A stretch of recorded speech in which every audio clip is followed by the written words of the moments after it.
Hi friends, welcome to ಆದರ್ಸ್ kitchen. ಬನ್ನಿ friends, ಇವತ್ತಿನ ವಿಡಿಯೋದಲ್ಲಿ ಕಡಲೆಬೇಳೆ ಹೋಳಿಗೆನ ಹೇಗೆ ಮಾಡೋದು ಅಂತ ನೋಡೋಣ. ಅದಕ್ಕಿಂತ ಮುಂಚೆ ನಮ್ಮ ಚಾನಲ್ಗೆ ಸಬ್ಸ್ಕ್ರೈಬ್ ಮಾಡಿರೋರು ಎಲ್ರಿಗೂ ಥ್ಯಾಂಕ್ಸ್. ಸಬ್ಸ್ಕ್ರೈಬ್ ಮಾಡದೆ ವಿಡಿಯೋನ ನೋಡ್ತಾ ಇದ್ರೆ ಈಗಲೇ ಸಬ್ಸ್ಕ್ರೈಬ್ ಮಾಡ್ಕೊಳ್ಳಿ.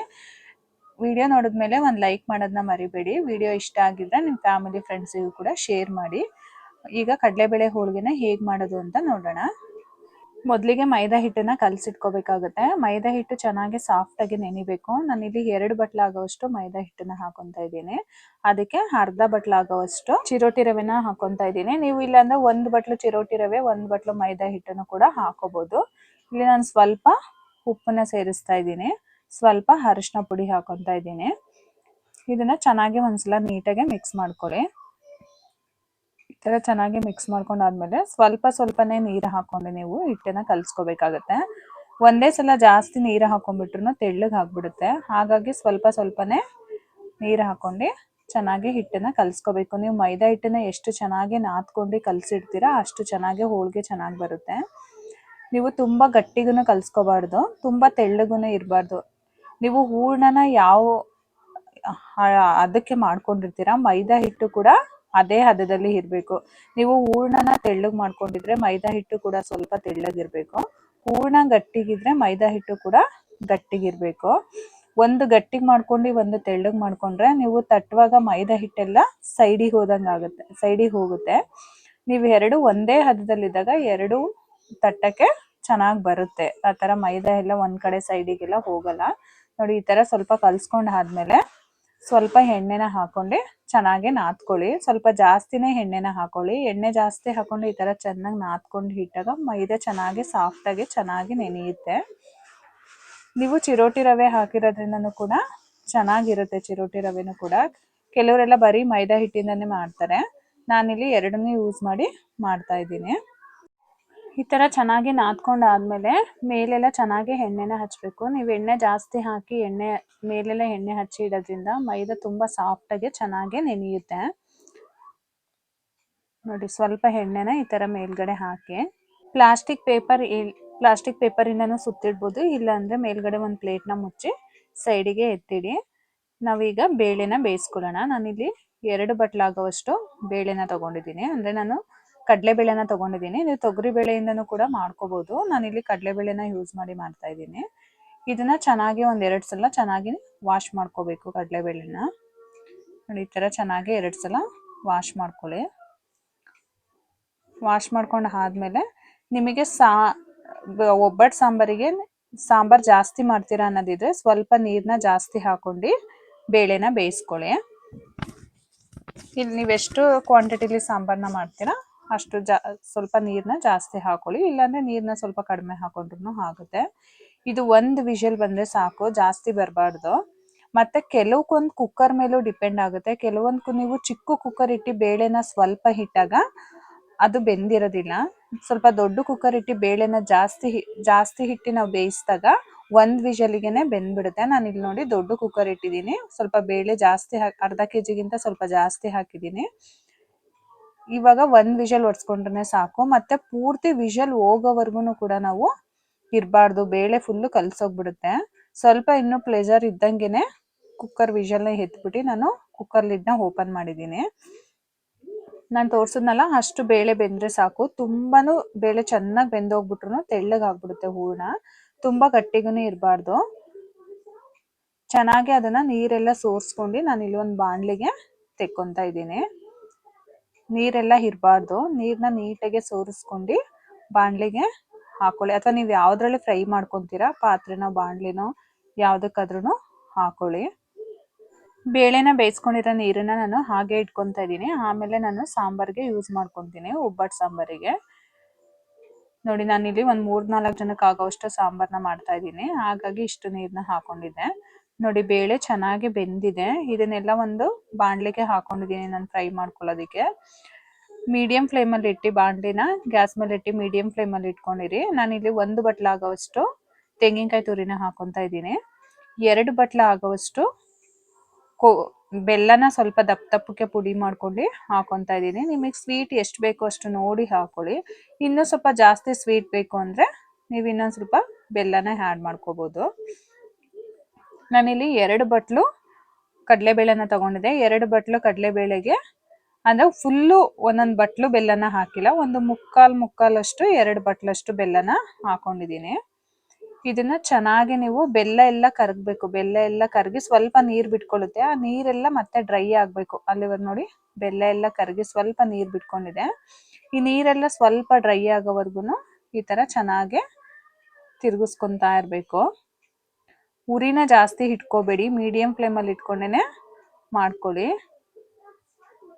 ನೋಡಿ ಬೆಲ್ಲ ಎಲ್ಲ ಚೆನ್ನಾಗಿ ಕರಗಿದೆ.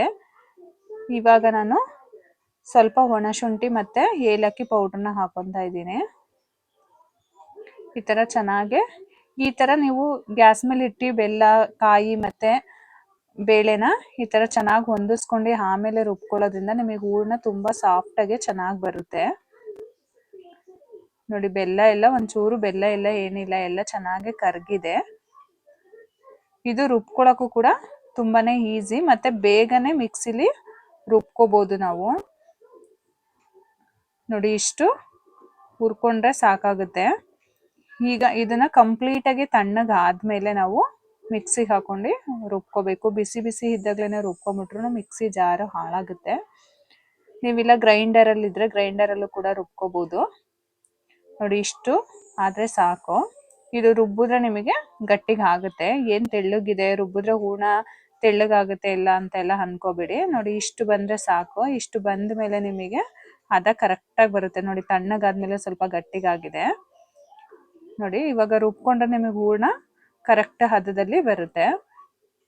ಈಗ ನಾನು ಒಂದು ಮಿಕ್ಸಿ ಜಾರಿಗೆ ಹಾಕೊಂಡೆ. ನೀವು ತುಂಬ ಜಾಸ್ತಿನೂ ಹಾಕೋಬಾರ್ದು, ಸ್ವಲ್ಪ ಸ್ವಲ್ಪನೇ ಹಾಕೊಂಡು ರುಬ್ಕೊಳ್ಳಿ ಮಿಕ್ಸಿನಲ್ಲಿ. ಗ್ರೈಂಡರ್ಗಾದರೆ ನೀವು ಜಾಸ್ತಿ ಹಾಕೊಂಡು ರುಬ್ಕೋಬೋದು. ಇಲ್ಲಾಂದ್ರೆ ರುಬ್ಬ ಅಂತ ಹೊಳ್ಕಲ್ಲು ಆ ಥರ ಏನಾರ ಇದ್ದರೆ ಅದ್ರಲ್ಲಿ ರುಬ್ಕೊಂಡ್ರು ಕೂಡ ತುಂಬಾ ಚೆನ್ನಾಗಿರುತ್ತೆ. ಈ ಥರ ಸ್ವಲ್ಪ ಸ್ವಲ್ಪನೇ ಹಾಕೊಂಡು ಕಾಳು ಇಲ್ಲದೆ ಇರೋ ಥರ ಫುಲ್ಲು ನುಣ್ಣಗೆ ರುಬ್ಕೋಬೇಕು. ನೋಡಿ ಈ ಥರ ಕಾಳೆಲ್ಲ ಹುಳ್ಕೋಬಾರ್ದು, ಕಾಳು ಇಲ್ಲದೆ ಇರೋ ಥರ ಈ ಥರ ನೀಟಾಗೆ ರುಬ್ಕೋಬೇಕು. ನೋಡಿ ಕಾಳೆಲ್ಲ ಒಂದು ಹುಳ್ಕೊಂಡಿಲ್ಲ. ಇದನ್ನ ಒಂದು ಪಾತ್ರೆಗೆ ತೆಗೆದಿಟ್ಕೊಳ್ಳೋಣ. ನೋಡಿ ಹೂರ್ಣ ಎಷ್ಟು ಚೆನ್ನಾಗಿ ತುಂಬ ಗಟ್ಟಿನೂ ಇಲ್ಲ, ತುಂಬ ತೆಳ್ಳಗೂ ಬಂದಿಲ್ಲ. ನಾನು ಮೈದಾ ಹಿಟ್ಟನ್ನ ಯಾವ ಹದದಲ್ಲಿ ಕಲಸಿಟ್ಟಿದ್ದೆ ಅದೇ ಹದಕ್ಕೆ ನಾನು ಹೂರ್ಣನೂ ಕೂಡ ಮಾಡ್ಕೊಂಡಿದ್ದೀನಿ. ಈಗ ಎಲ್ಲದನ್ನು ನಾನು ಬೇಳೆನ ಅದೇ ರೀತಿ ರುಬ್ಕೊಂಡಿದ್ದೀನಿ. ನೋಡಿ ಎಷ್ಟು ಸಾಫ್ಟಾಗಿ ಚೆನ್ನಾಗಿ ಬಂದಿದೆ. ಈಗ ಇದನ್ನ ನಾವು ತಟ್ಕೊಳ್ಳೋಣ. ನೋಡಿ ನಿಮಗೆ ಎಷ್ಟು ದೊಡ್ಡ ಹೋಳಿಗೆ ಬೇಕೋ ಅಷ್ಟು ಉಂಡೆನ ತಗೊಳ್ಳಿ ಹೂರ್ಣದ್ದು. ನಾನು ಸ್ವಲ್ಪ ಇಲ್ಲಿ ತುಂಬ ಚಿಕ್ಕದಾಗೇನು ಮಾಡಲ್ಲ, ಸ್ವಲ್ಪ ದೊಡ್ಡದಾಗೇನೆ ಮಾಡ್ತೀನಿ ಹೋಳಿಗೆನ. ಹಾಗಾಗಿ ನಾನು ಇಷ್ಟು ದಪ್ಪ ಉಂಡೆನ ಮಾಡ್ಕೊತಾ ಇದ್ದೀನಿ. ನೀವು ಇನ್ನೂ ಸ್ವಲ್ಪ ದೊಡ್ಡ ಮಾಡ್ತೀನಿ ಅಂದರೆ ಇನ್ನೂ ಸ್ವಲ್ಪ ದೊಡ್ಡದನ್ನ ತಗೋಬೋದು, ಇಲ್ಲ ಚಿಕ್ಕದು ಮಾಡ್ತೀನಿ ಅಂದರೆ ಇನ್ನು ಸ್ವಲ್ಪ ಉಂಡೆನ ಚಿಕ್ಕದಾಗಿ ತಗೊಳ್ಳಿ. ಈ ಥರ ಮುಂಚೆನೇ ನಾನು ಹೂರ್ಣದ ಉಂಡೆಗಳನ್ನ ರೆಡಿ ಮಾಡಿ ಇಟ್ಕೊಂಡಿದ್ದೀನಿ.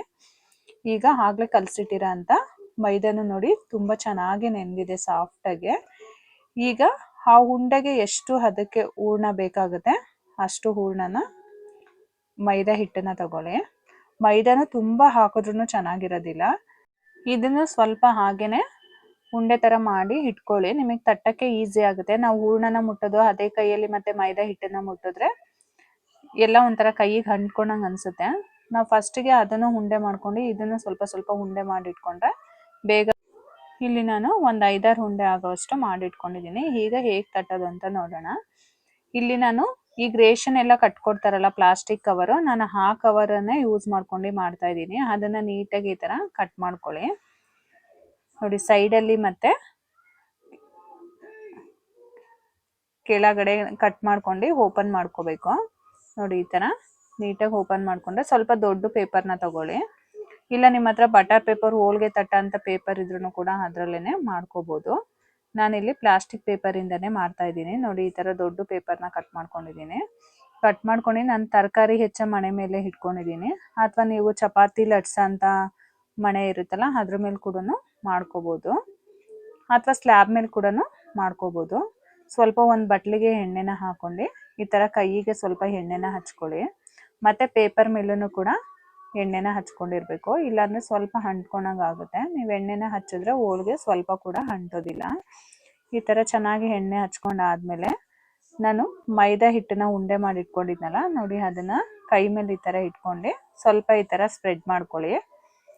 ಈ ಥರ ಸ್ಪ್ರೆಡ್ ಮಾಡಾದ್ಮೇಲೆ ನಾನು ಹೂರ್ಣದ ಉಂಡೆನ ಮಾಡ್ಕೊಂಡಿದ್ನಲ್ಲ ಅದನ್ನೇ ಇಟ್ಟು ಈ ಥರ ಸುತ್ತ ಈ ಥರ ನೀಟಾಗಿ ಕವರ್ ಮಾಡ್ಕೊಳ್ಳೋಣ. ನೋಡಿ ಈ ತರ ಕವರ್ ಮಾಡ್ಕೊಂಡು ನಿಮಗೆ ಎಕ್ಸ್ಟ್ರಾ ಮೈದಾ ಹಿಟ್ಟು ಬಂದಿದ್ದನ್ನ ನೀವು ಇಲ್ಲಿ ತೆಕ್ಕೋಬಹುದು. ನೋಡಿ ಎಷ್ಟು ಬೇಕೋ ಅಷ್ಟೇ ಮೈದಾ ಹಿಟ್ಟನ್ನ ಹಾಕೊಳ್ಳಿ. ನೀವು ಎಕ್ಸ್ಟ್ರಾ ಬಂದ್ರೆ ಅದನ್ನ ತೆಗ್ದು ವಾಪಸ್ಸು ಮೈದಾ ಹಿಟ್ಟೊಳಗೆ ಹಾಕೋಬಹುದು. ನಾನಿಲ್ಲಿ ಕರೆಕ್ಟಾಗಿ ತಗೊಂಡಿದ್ದೀನಿ. ನೋಡಿ ಎಷ್ಟು ಚೆನ್ನಾಗಿ ಬರ್ತಾ ಇದೆ ತಟ್ಟಕ್ಕೆ. ನೋಡಿ ಮತ್ತೆ ಪೇಪರ್ನ ಉಲ್ಟಾ ಅದ್ರ ಮೇಲೆ ಒಂದು ಲೇಯರ್ ಪೇಪರ್ನ ಹಾಕೊಂಡು ನೀವು ಈ ತರ ನೋಡಿ ಈ ತರ ಹೇಳಿದ್ರೆ ನೀವು ಹೆಂಗ್ ಹೇಳಿತೀರಾ ಆ ತರ ಬರುತ್ತೆ. ಎರಡು ಒಂದೇ ಹದದಲ್ಲಿ ಇದ್ದಾಗ ಮಾತ್ರ ಹೋಳಿಗೆ ಈ ತರ ಬರುತ್ತೆ. ನೀವು ಒಂದು ಗಟ್ಟಿ ಇದ್ದು ಒಂದು ತೆಳ್ಳಗಿದ್ಬಿಟ್ರು ನೀವು ಈ ತರ ಹೋಳಿಗೆನ ಹಿಂಗ್ ತಟ್ಟುವಾಗ ಒಂದ್ ಕಡೆ ಸೈಡ್ ಫುಲ್ ಮೈದಾ ಹಿಟ್ಟೆಲ್ಲ ಒಂದ್ ಕಡೆ ಬಂದ್ಬಿಡುತ್ತೆ. ಹಾಗಾಗಿ ನೀವು ಎರಡನ್ನೂ ಒಂದೇ ಹದದಲ್ಲಿ ಮಾಡ್ಕೊಳ್ಳಿ. ಆಗ ನೀವು ಎಷ್ಟು ತೆಳ್ಳಗ್ ಬೇಕಾದ್ರೂ ಹೋಳಿಗೆನ ಮಾಡ್ಕೋಬಹುದು. ನೋಡಿ ಎಷ್ಟು ಚೆನ್ನಾಗಿ ಹೋಳಿಗೆ ಬಂದಿದೆ. ನೀವು ಇನ್ನೂ ಸ್ವಲ್ಪ ತೆಳ್ಳಗೂ ಕೂಡ ಮಾಡ್ಕೋಬಹುದು. ಮತ್ತೆ ಕೈಗೆ ಸ್ವಲ್ಪ ಎಣ್ಣೆನ ಹಚ್ಕೊಂಡು ಒಂದ್ ಸೈಡ್ ಪೇಪರ್ನ ಇಟ್ಕೊಳ್ಳಿ. ಒಂದ್ ಸೈಡ್ ಪೇಪರ್ನ ಹಿಡ್ಕೊಂಡು ಈ ತರ ಕೈ ಮೇಲೆ ತೆಕ್ಕೊಂಡ್ರೆ ಹೋಳಿಗೆ ಈಸಿಯಾಗಿ ಬರುತ್ತೆ. ನೋಡಿ ಅಂಟ್ಕೊಂಡಿಲ್ಲ, ಎಲ್ಲೂ ಹೋಳಿಗೆ ಕಿತ್ತು ಹೋಗಿಲ್ಲ. ಎಷ್ಟು ಚೆನ್ನಾಗಿ ಬಂದಿದೆ. ನಾನು ಮುಂಚೆನೆ ಹಂಚನ್ನ ಕಾಯಕ್ಕೆ ಇಟ್ಕೊಂಡಿದ್ದೆ. ಹಂಚು ಚೆನ್ನಾಗಿ ಕಾಯ್ದಿದೆ. ನಾನಿಲ್ಲಿ ನಾನ್ ಸ್ಟಿಕ್ ಹಂಚಲ್ಲಿ ಮಾಡ್ತಾ ಇದ್ದೀನಿ. ನೀವು ಕಬ್ಬಿಣದ ಹಂಚಲ್ಲಿ ಕೂಡ ಮಾಡ್ಕೋಬಹುದು. ಹಂಚು ಚೆನ್ನಾಗಿ ಕಾಯ್ದ್ಮೇಲೆ ಹೋಳಿಗೆನ ಹಾಕೋಬೇಕು. ನೀವು ಕಾಯ್ದಿಲ್ಲ ಅಂದ್ರೂ ಕೂಡ ಅಂಟ್ಕೊಂಡ್ಬಿಡುತ್ತೆ. ನಾನ್ ಸ್ಟಿಕ್ಕಲ್ಲೆಲ್ಲ ನೀವು ಹೆಂಗೆ ಹಾಕಿದ್ರು ಕೂಡ ಅದು ಅಂಟ್ಕೊಳ್ಳಲಿಲ್ಲ, ಈಸಿಯಾಗಿ ಬರುತ್ತೆ. ನೋಡಿ ಒಂದ್ಸಲ ಉಲ್ಟಾ ಮಾಡಿ ಮೇಲ್ ಸ್ವಲ್ಪ ಎಣ್ಣೆನ ಹಾಕೊಳ್ಳಿ. ನೀವು ಕಬ್ಬಿಣದ ಹಂಚಲ್ಲಿ ಮಾಡಿದಾಗ ಮಾತ್ರ ನೀವು ಕೆಳಗಡೆ ಎಣ್ಣೆನ ಹಚ್ಚೆ ನೀವು ಹೋಳಿಗೆನ ಹಾಕಬೇಕು, ಇಲ್ಲ ಅಂದ್ರೆ ಅಂಟ್ಕೊಂಡ್ಬಿಡುತ್ತದು. ನೀವು ನಾನ್ ಸ್ಟಿಕ್ಕಲ್ಲಿ ಮಾತ್ರ ಎಣ್ಣೆ ಹಾಕ್ಲಿಲ್ಲ ಅಂದ್ರೂ ಕೂಡ ಚೆನ್ನಾಗಿ ಬರುತ್ತೆ. ಕಬ್ಬಿಣದ ಹಂಚಾದ್ರೆ ನೀವು ಹಂಚ ಮೇಲೆ ಚೆನ್ನಾಗಿ ಎಣ್ಣೆನ ಹಾಕಿ ಆಮೇಲೆ ಹೋಳಿಗೆನ ಹಾಕೊಳ್ಳಿ. ಈ ತರ ಎರಡೂ ಕಡೆ ಚೆನ್ನಾಗಿ ಬೇಯಿಸ್ಕೊಳ್ಳಿ. ನೋಡಿ ಎಷ್ಟು ಚೆನ್ನಾಗಿ ಬಂದಿದೆ ಹೋಳಿಗೆ, ಮತ್ತೆ ಎಷ್ಟು ತೆಳ್ಳಗೆ ಬಂದಿದೆ. ನೀವು ಈ ಹದದಲ್ಲಿ ಮಾಡ್ಕೊಂಡ್ರೆ ಹೋಳಿಗೆ ತುಂಬಾನೇ ಚೆನ್ನಾಗಿ ಬರುತ್ತೆ. ನೀವು ಹೋಳಿಗೆ ನಾವು ಮಾಡೇ ಇಲ್ಲ ಒಂದ್ಸಲನೂ, ಹೋಳಿಗೆ ಮಾಡೋದು ತುಂಬಾ ಕಷ್ಟ ಅಂತೆಲ್ಲ ಅನ್ಕೋಬಿಡಿ. ಹೋಳಿಗೆ ಮಾಡೋದು ತುಂಬಾನೇ ಈಸಿ. ಎರಡು ಒಂದೇ ಹದದಲ್ಲಿ ನೀವು ಸ್ವಲ್ಪ ಹೂರ್ಣ ತೆಳ್ಳಗಾಗ್ಬಿಟ್ಟಿದೆ ಅಂದಾಗ ನೀವು ಮೈದಾ ಹಿಟ್ಟನ್ನ ಫಸ್ಟೇನೆ ಕಲ್ಸಿಟ್ಬಿಟ್ಟಿರ್ತೀವಿ, ಏನ್ ಮಾಡಕ್ಕಾಗುತ್ತೆ ಅನ್ನೋ ಥರ ಅನ್ಕೋಬೇಡಿ. ನೀವು ಹೂರ್ಣ ಸ್ವಲ್ಪ ತೆಳ್ಳಗಾಗಿದೆ, ಮೈದಾ ಗಟ್ಟಿಗಿದೆ ಅಂದಾಗ ಅವಾಗ ಇನ್ನೊಂದು ಸ್ವಲ್ಪ ನೀರ್ ಹಾಕೊಂಡು ಮೈದಾನ ಅದೇ ಹದದಲ್ಲಿ ಕಲ್ಸ್ಕೊಳ್ಳಿ. ಮತ್ತೆ ಕಲ್ಸ್ಕೋಬಹುದು, ಏನೂ ಆಗಲ್ಲ.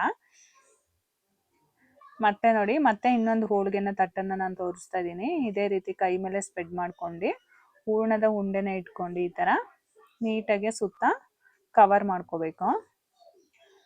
ಈ ತರ ನೀಟಾಗಿ ಫಿಲ್ ಮಾಡ್ಕೊಳ್ಳಿ. ಎಲ್ಲೂ ಹೂರ್ಣ ಕಾಣಿಸ್ಬಾರ್ದು, ನೀಟಾಗಿ ಕ್ಲೋಸ್ ಆಗಿರ್ಬೇಕು. ಆಮೇಲೆ ಈ ತರ ಉಂಡೆ ಮಾಡ್ಕೊಂಡು ಒಂದ್ಸಲ ಪ್ರೆಸ್ ಮಾಡಿ ನೋಡಿ ಪೇಪರ್ ಮೇಲೆ ಹಾಕಿ ಮತ್ತೆ ಒಂದ್ ಲೇಯರ್ ಒಂದ್ ಸೈಡ್ ಪೇಪರ್ ಇರುತ್ತಲ್ಲ ಅದನ್ನ ಈ ತರ ಕ್ಲೋಸ್ ಮಾಡಿ ಸ್ವಲ್ಪ ಈ ತರ ಕೈಯಲ್ಲಿ ತಟ್ಕೊಳ್ಳಿ. ನೋಡಿ ಈ ತರ ತಟ್ಟದ್ಮೇಲೆ ಆಮೇಲೆ ನೀವು ಕೈಯಲ್ಲಿ ಈ ತರ ಪ್ರೆಸ್ ಮಾಡಿ ಹೇಳ್ಕೋಬಹುದು. ನೀವ್ ಹೆಂಗ್ ಹೇಳ್ಕೊಂಡ್ರೆ ಹಂಗ್ ಬರುತ್ತೆ ಹೋಳಿಗೆ, ಸ್ವಲ್ಪ ಕೂಡ ಕಿತ್ತೋಗೋದಿಲ್ಲ. ನೋಡಿ ಎಷ್ಟು ಚೆನ್ನಾಗಿ ಬರ್ತಿದೆ. ನೀವು ಎಷ್ಟು ಅಗ್ಲಕ್ಕಾದ್ರೂ ಮಾಡ್ಕೋಬಹುದು ಹೋಳಿಗೆನ. ನೋಡಿ ಎಷ್ಟು ಅಗ್ಲ ಬರ್ತಾ ಇದೆ. ನಿಮಗೆಲ್ಲೂ ಕಿತ್ತೋಗಲ್ಲ ಹೋಳಿಗೆ. ಎರಡು ಆದ್ರೆ ಒಂದೇ ಹದದಲ್ಲಿ ಇರ್ಬೇಕು, ಒಂದು ಹೆಚ್ಚು ಕಡಿಮೆ ಇದ್ರೂ ಈ ತರ ಬರಲ್ಲ. ನೋಡಿ ಎಷ್ಟು ಚೆನ್ನಾಗಿ ಬಂದಿದೆ.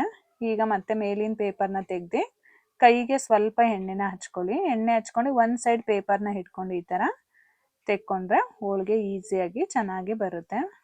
ಹಂಚ್ ಮೇಲೆ ಹಾಕೊಂಡು ಉರಿನ ಜಾಸ್ತಿ ಇಟ್ಕೋಬೇಡಿ. ಉರಿ ಜಾಸ್ತಿ ಇಟ್ಕೊಂಡ್ಬಿಟ್ರೆ ಹೋಳಿಗೆ ಸೀದೋಗ್ಬಿಡುತ್ತೆ. ನೀವು ಮೀಡಿಯಂ ಫ್ಲೇಮಲ್ಲಿ ಇಟ್ಕೊಂಡೇನೆ ಹೋಳಿಗೆನ ಬೇಯಿಸ್ಕೋಬೇಕಾಗುತ್ತೆ. ಸ್ವಲ್ಪ ಬೆಂದಾದ್ಮೇಲೆ ಈ ತರ ಒಂದ್ಸಲ ಉಲ್ಟಾ ಮಾಡ್ಕೊಳ್ಳಿ. ಉಲ್ಟಾ ಮಾಡ್ಕೊಂಡು ಆದ್ಮೇಲೆ ಸ್ವಲ್ಪ ಮೇಲೆ ಎಣ್ಣೆನ ಹಚ್ಚಿ. ನೀವು ಎಣ್ಣೆ ಹಚ್ಚಿದ್ರೂ ಆಗುತ್ತೆ, ಎಣ್ಣೆ ಹಚ್ಚಲಿಲ್ಲ ಅಂದ್ರೂ ಆಗುತ್ತೆ ನಾನ್ ಸ್ಟಿಕ್ಕಲ್ಲಿ. ಆದರೆ ಎಣ್ಣೆ ಹಚ್ಚಿದ್ರೆ ಸ್ವಲ್ಪ ಸಾಫ್ಟಾಗಿ ಇನ್ನೂ ಸಾಫ್ಟಾಗಿ ಚೆನ್ನಾಗಿರುತ್ತೆ ಅನ್ನೋದಕ್ಕೋಸ್ಕರ ಸ್ವಲ್ಪ ಮೇಲೆ ಎಣ್ಣೆನ ಹಚ್ಕೋಬೇಕಾಗುತ್ತೆ. ಈ ಥರ ಸ್ವಲ್ಪ ಎಣ್ಣೆನ ಹಚ್ಕೊಂಡು ಕೆಲವರೆಲ್ಲ ತುಂಬ ಜಾಸ್ತಿ ಎಣ್ಣೆನ ಯೂಸ್ ಮಾಡ್ತಾರೆ. ನಾನಿಲ್ಲಿ ತುಂಬ ಜಾಸ್ತಿ ಎಣ್ಣೆ ಏನು ಹಾಕಿಲ್ಲ, ಸ್ವಲ್ಪ ಎಣ್ಣೆನೆ ಕೂಡ ಹಾಕಿದ್ದೀನಿ. ಎರಡು ಕಡೆ ಚೆನ್ನಾಗಿ ಬೇಯಿಸ್ಕೊಂಡು ಆದ್ಮೇಲೆ ನೀವು ಒಂದು ಅಗ್ಲದ ಏನಾರ ಒಂದು ಪ್ಲೇಟ್ನ ಇಟ್ಕೊಳ್ಳಿ. ಒಂದ್ರ ಮೇಲೆ ಒಂದು ಹೋಳಿಗೆನ ಹಾಕೋಬಾರ್ದು. ಒಂದ್ರ ಮೇಲೆ ಒಂದು ನೀವು ಬಿಸಿ ಹೋಳಿಗೆ ಹಾಕೊಂಡಾಗ ಒಂದಕ್ಕೊಂದು ಅಂಟ್ಕೊಂಡ್ಬಿಡ್ತವೆ ಹೋಳಿಗೆಗಳು, ಆಮೇಲೆ ತೆಕ್ಕೊಳಕ್ ಬರೋದಿಲ್ಲ. ಹಾಗಾಗಿ ನೀವು ಒಂದು ಪ್ಲೇಟಿಗೆ ದೊಡ್ಡದೊಂದು ಪ್ಲೇಟಿಗೆ ಪಕ್ಕ ಪಕ್ಕನೆ ಹೋಳಿಗೆಗಳನ್ನ ಹಾಕೊಂಡು ಸ್ವಲ್ಪ ತಣ್ಣಗಾದ್ಮೇಲೆ ನೀವು ಬೇರೆ ಇನ್ನೊಂದು ಪ್ಲೇಟಿಗೋ ಅಥವಾ ನೀವು ಅಗ್ಲ ಇರೋಂಥ ಪಾತ್ರೆಗೆ ಯಾವ್ದಕ್ಕೆ ಹಾಕೋತೀರಾ ಅದಕ್ಕೆ ಆಮೇಲೆ ಹಾಕೊಳ್ಳಿ. ನೀವು ಬಿಸಿ ಬಿಸಿನೇ ಒಂದ್ರ ಮೇಲೆ ಒಂದು ಹೋಳಿಗೆಗಳನ್ನ ಹಾಕೋಬಿಡಿ. ನೋಡಿ ಈ ಥರ ಒಂದು ಪ್ಲೇಟಿಗೆ ತೆಕ್ಕೊಂಡು ಆಮೇಲೆ ಸ್ವಲ್ಪ ತಣ್ಣಗಾದ್ಮೇಲೆ ನೀವು ಬೇರೆ ಒಂದು ಪ್ಲೇಟಿಗೋ ಅಥವಾ ಪಾತ್ರೆಗೋ ನೀವು ಹಾಕೊಳ್ಳಿ. ನೀವು ಮಿಸ್ ಮಾಡದೆ ಈ ವರಮಹಾಲಕ್ಷ್ಮಿ ಹಬ್ಬಕ್ಕೆ ಹೋಳಿಗೆನ ಮಾಡಿ ಹೇಗಿತ್ತು ಅಂತ ಕಮೆಂಟ್ ಮಾಡಿ ತಿಳಿಸಿ. ಈ ವಿಡಿಯೋ ಇಷ್ಟ ಆಗಿದ್ರೆ ನಿಮ್ಮ ಫ್ಯಾಮಿಲಿ ಫ್ರೆಂಡ್ಸಿಗೂ ಕೂಡ ಶೇರ್ ಮಾಡಿ. ಮತ್ತೆ ಒಂದು ಹೊಸ ರೆಸಿಪಿ ಜೊತೆ ಮುಂದಿನ ವಿಡಿಯೋದಲ್ಲಿ ಸಿಗ್ತೀನಿ. Thank you for watching. ಈ ವಿಡಿಯೋ ನಿಮ್ಗೆ ಇಷ್ಟ ಆಗಿದ್ರೆ ಲೈಕ್ ಮಾಡಿ, ಶೇರ್ ಮಾಡಿ, ಸಬ್ಸ್ಕ್ರೈಬ್ ಮಾಡಿ, ಮತ್ತೆ ಬೆಲ್ ಹೊಡೆಯೋದನ್ನ ಮರಿಬೇಡಿ.